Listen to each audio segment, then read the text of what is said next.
Thank you, Dennis. Well, Pennsylvanians with disabilities sent a strong message to Governor Corbett today. They're upset with recent cuts to a number of services that they count on. Mark Hall is live in Harrisburg with this story. Mark. Well, Val, the rally was in protest to a decision the Corbett administration made last month. The rally itself took place inside the rotunda, then it moved outside.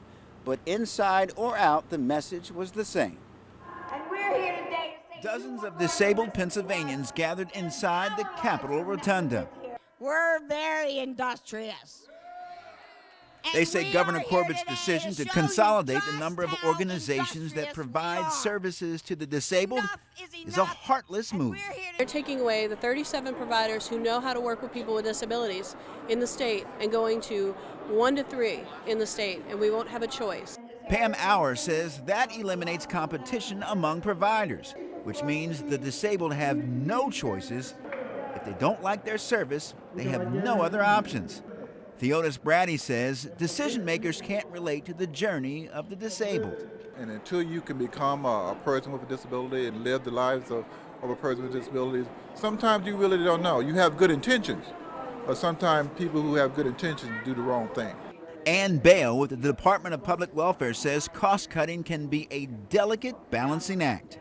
This is something that we want to make sure that we're still providing the services that are needed while meeting the taxpayer needs and not, growing government and keeping government efficient and effective. The rally then took to the streets. These Pennsylvanians made the long trek to the governor's mansion, not by bus, some in their wheelchairs while others walked. Once they arrived, their voices were heard. And we are going to organize. We'll be everywhere he goes. We are in the tough decisions right now, just as he talked about. This is exactly what he meant, and we are in the thick of things right now in regards to those tough decisions. Some things, like I said, really outweigh the cost. Right now, your cost savings on the backs of a lot of people with disability is really something that should not be done.